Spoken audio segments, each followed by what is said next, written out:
ವೀಕ್ಷಕರೇ, ರಾಜ್ಯದ ಪ್ರಮುಖ ಸುದ್ದಿ ಪತ್ರಿಕೆಯಲ್ಲಿ ಯಾವ ಸುದ್ದಿ ಇದೆ ಅಂತ ನಾವು ನೋಡೋದಾದ್ರೆ ಮೊದಲನೆಯದು ಕನ್ನಡಪ್ರಭ. ಕನ್ನಡಪ್ರಭದ ಮೊದಲ ಹೆಡ್ಲೈನ್ ಏನಿದೆ ಅಂತ ನೋಡೋದಾದ್ರೆ, ಸಿಎಂಗೆ ಹನಿ ಟ್ರ್ಯಾಪ್ ಸಾಕ್ಷ್ಯ, ಸಿದ್ದು ಭೇಟಿಯಾಗಿ ಇಡೀ ಬೆಳವಣಿಗೆ ಮಾಹಿತಿ ನೀಡಿದ ರಾಜಣ್ಣ ಪುತ್ರ. 3 ದಿನದಲ್ಲಿ ಪೊಲೀಸ್ ದೂರು, ಪುತ್ರನ ಜೊತೆ ರಾಜಣ್ಣ ಕೂಡ ಶೀಘ್ರ ದಿಲ್ಲಿಗೆ ಹೋಗುವಂತ ಸಾಧ್ಯತೆ ಇದೆ ಅನ್ನೋದು ಗೊತ್ತಾಗ್ತಾ ಇದೆ. ಹನಿ ಟ್ರ್ಯಾಪ್ ವಿಚಾರ ಕುರಿತು ಸಹಕಾರ ಸಚಿವ ಕೆಎನ್ ರಾಜಣ್ಣ ಅವರ ಪುತ್ರ ವಿಧಾನ ಪರಿಷತ್ ಸದಸ್ಯ ರಾಜೇಂದ್ರ ಅವರು ಮುಖ್ಯಮಂತ್ರಿ ಸಿದ್ದರಾಮಯ್ಯನವರನ್ನ ನಿನ್ನೆ ಭೇಟಿಯಾಗಿದ್ರು. ಈ ಭೇಟಿಯ ಸಂದರ್ಭದಲ್ಲಿ ಹನಿ ಟ್ರ್ಯಾಪ್ ವಿಚಾರಕ್ಕೆ ಸಂಬಂಧಪಟ್ಟಂತೆಗೆ ಸಂಪೂರ್ಣವಾದಂತ ಮಾಹಿತಿಯನ್ನು ವಿವರಿಸಿದ್ದಾರಂತೆ.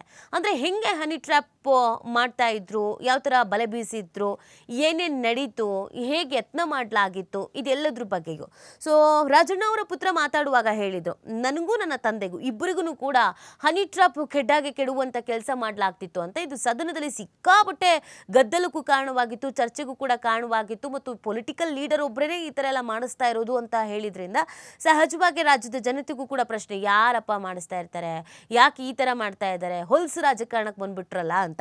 ಅದಕ್ಕೆ ಸಂಬಂಧಪಟ್ಟಂತೆಗೆ ಸಿದ್ದರಾಮಯ್ಯನವರನ್ನ ಭೇಟಿಯಾಗಿದ್ದಾರೆ, ಸಿಎಂರನ್ನ ಸಂಪೂರ್ಣವಾದಂಥ ಮಾಹಿತಿಯನ್ನ ನೀಡಿದಾರಂತೆ. ಆಮೇಲೆ ಮುಖ್ಯಮಂತ್ರಿ ಸಿದ್ದರಾಮಯ್ಯನವರನ್ನ ಭೇಟಿಯಾದ ನಂತರ ಹನಿ ಟ್ರ್ಯಾಪ್ ಕುರಿತು ತನಿಖೆ ನಡೆಯಬೇಕು ಅಂತ ಮುಖ್ಯಮಂತ್ರಿಗಳಿಗೆ ತಿಳಿಸಿದ್ದೇನೆ. ಈ ವೇಳೆ ಪ್ರಕರಣಕ್ಕೆ ಸಂಬಂಧಿಸಿದ ಸಾಕ್ಷಿಗಳನ್ನ ಮುಖ್ಯಮಂತ್ರಿಗಳಿಗೆ ತೋರಿಸಿದ್ದೇನೆ, ಅದಕ್ಕೆ ಪೊಲೀಸ್ ಮಹಾನಿರ್ದೇಶಕರಿಗೆ ದೂರು ನೀಡಿ ಅಂತ ಹೇಳಿದ್ದಾರೆ. ಇನ್ನೊಂದು 3 ದಿನದಲ್ಲಿ ದೂರು ಕೊಡ್ತೀವಿ ಅಂತ ಹೇಳಿದ್ದಾರೆ. ದೂರು ಕೊಟ್ಟಿದ್ದೇ ಆಗಿದ್ದಲ್ಲಿ ತನಿಖೆ ನಡೆಯುತ್ತೆ. ಉನ್ನತ ತನಿಖಾ ಸಂಸ್ಥೆಗಳಿಂದ, ಒಂದು ಮುಖ್ಯ ತನಿಖಾ ಸಂಸ್ಥೆಗಳಿಂದ ತನಿಖೆ ಆಗುವಂತೆ ನಾವು ನೋಡ್ಕೊಳ್ತೀವಿ ಅಂತ ಹೇಳಿದರು. ಯಾವುದಕ್ಕೂ ವಹಿಸ್ತಾರೆ ಅಂತ ಗೊತ್ತಿಲ್ಲ.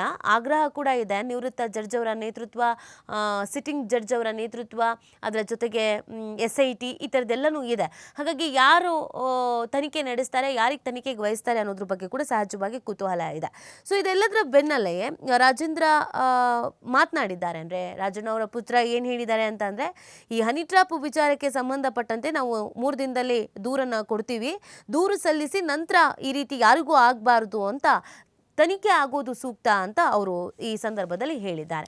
ಇನ್ನು ಹೈಕಮಾಂಡ್ಗೆ ಕೂಡ ಇದನ್ನ ತಿಳಿಸಬೇಕು ಅನ್ನುವಂಥ ನಿಟ್ಟಿನಲ್ಲಿ ಈ ಕೇಸ್ ಇದೆಯಲ್ಲ, ಇದರ ಸಂಪೂರ್ಣ ಮಾಹಿತಿಯನ್ನು ಹೈಕಮಾಂಡ್ ನಾಯಕರನ್ನ ಭೇಟಿಯಾಗಿ ಅವ್ರಿಗೆ ತಿಳಿಸ್ಬೇಕು ಅಂತ ಕೂಡ ಪ್ಲಾನ್ ಮಾಡ್ಕೊಳ್ಳಲಾಗಿದೆ.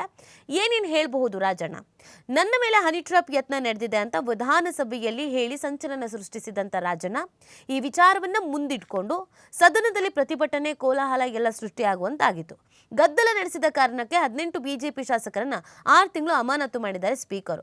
ಮಾಹಿತಿ ಗೊತ್ತಾಗಿ ಶುಕ್ರವಾರ ಸಂಜೆ ಸಿದ್ದರಾಮಯ್ಯ DKಶಿಗೆ ದೆಹಲಿಯಿಂದ ಕರೆ ಮಾಡಿದ್ರು ವರಿಷ್ಠರು. ಸದನದಲ್ಲಿ ನೇರವಾಗಿ ಈ ವಿಚಾರ ಪ್ರಸ್ತಾಪ ಮಾಡುವ ಮುನ್ನ ಪಕ್ಷದ ವೇದಿಕೆಯಲ್ಲಿ ಚರ್ಚಿಸಬೇಕಾಗಿತ್ತು. ಆಗದೇ ಇದ್ರೆ ಹೈಕಮಾಂಡ್ ಗಮನಕ್ಕಾದ್ರೂ ವಿಚಾರವನ್ನ ತರಬಹುದಿತ್ತು. ಮಾತ್ರವಲ್ಲ, ಈ ರೀತಿಯಾಗಿ ಮಾಡಿದ್ದು ಎಷ್ಟರ ಮಟ್ಟಿಗೆ ಸರಿ ಅಂತ ಹೈಕಮಾಂಡ್ ಕೂಡ ಪ್ರಶ್ನೆ ಮಾಡಿದೆಯಂತೆ. ನೋಡಿ, ರಾಜಣ್ಣ ಅವರು ಹೇಳಿದ್ದೇನು, ನಮ್ಮಲ್ಲೂ CD ಪೆನ್ ಡ್ರೈವ್ ಮಾಡೋ ಒಂದು ಫ್ಯಾಕ್ಟ್ರಿ ಇದೆ ಅಂತ, ನಿಮ್ಮಲ್ಲೂ ಇದೆಯಾ? ನಿಮ್ಮಲ್ಲೂ ಇರ್ಬೋದು ಅಂತ ಬಿಜೆಪಿಗರಿಗೆ. ರಾಜಣ್ಣ ಅನುಭವಿ ಇದ್ದಾರೆ, ಹಿರಿಯ ನಾಯಕರು ಇದ್ದಾರೆ, ಉನ್ನತ ಸ್ಥಾನಮಾನವನ್ನು ಅನುಭವಿಸಿ ಬಂದಿದ್ದಾರೆ. ಹೀಗಿರಬೇಕಾದ್ರೆ ಹನಿ ಟ್ರ್ಯಾಪ್ ನಡೆದಿದೆ ಅನ್ನುವಂಥ ವಿಚಾರ ನಿಮ್ಮ ಗಮನಕ್ಕೆ ಬಂದಾಗ ನೇರವಾಗಿ ಪೊಲೀಸ್ ಸ್ಟೇಷನ್ಗೆ ಹೋಗಿ ಕಂಪ್ಲೇಂಟ್ ಕೊಡ್ಬೋದಿತ್ತು, ಒಂದು ಆಪ್ಷನ್ ಇದೆ. ಅದನ್ನು ಹೊರತುಪಡಿಸಿ ತಮ್ಮದೇ ಪಕ್ಷದ ನಾಯಕರುಗಳು, ನಿಮ್ಮದೇ ಅಲ್ವಾ ಸರ್ಕಾರ ಇರೋದು, ಕಾಂಗ್ರೆಸ್ದೇ ಸರ್ಕಾರ ಇರೋದಲ್ವಾ, CM ಬಳಿನೋ ಅಥವಾ ಪಕ್ಷದ ವೇದಿಕೆಯಲ್ಲಿಯೋ ಅಥವಾ ಹೈಕಮಾಂಡ್ ನಾಯಕರ ಹತ್ರನೋ ನಂಗೆ ಹಿಂಗೆ ಯಾರೋ ಹನಿ ಟ್ರ್ಯಾಪ್ ಮಾಡ್ತಾ ಇದ್ದಾರೆ, ನಮ್ಮವರೇ ಮಾಡ್ತಾ ಇದ್ದಾರೆ, ಈ ವಿಚಾರವನ್ನು ತಿಳಿಸಬಹುದಿತ್ತು. ಆದರೆ ರಾಜಣ್ಣ ಮಾಡಿದ್ದೇನು? ಈ ವಿಚಾರವನ್ನು ಸದನದಲ್ಲಿ ಬೇಕು ಅಂತ ತೆಗೆಯಲಾಗಿದೆ, ಹೈ ಡ್ರಾಮಾ ಮಾಡಲಾಗಿದೆ. ಇಡೀ ಸದನವೇ ಅಲ್ಲೋಲ ಕಲ್ಲೋಲ ಆಗಿದ್ದು ಎಲ್ಲರೂ ಕೂಡ ನೋಡಿದ್ರಿ. ಆ ಸಂದರ್ಭದಲ್ಲಿ ಒಂದು ಗಂಭೀರವಾದಂಥ ವಿಚಾರಗಳ ಬಗ್ಗೆ ಚರ್ಚೆ ಆಗ್ತಾ ಇತ್ತು. ಇದು ಗಂಭೀರವಾದಂಥ ವಿಚಾರ ಅಂತ ಅಲ್ಲ ಅಂತ ನಾನು ಹೇಳ್ತಾ ಇಲ್ಲ, ಬಟ್ ಈ ಹನಿ ಟ್ರ್ಯಾಪ್ ವಿಚಾರ ಇದೆಯಲ್ಲ, ಈ ಹನಿ ಟ್ರ್ಯಾಪ್ ಬಗ್ಗೆ ಚರ್ಚೆ ಮಾಡೋದಕ್ಕೆ ಅದು ವೇದಿಕೆ ಆಗಿತ್ತಾ? ಅದು ಪ್ರಶ್ನೆ.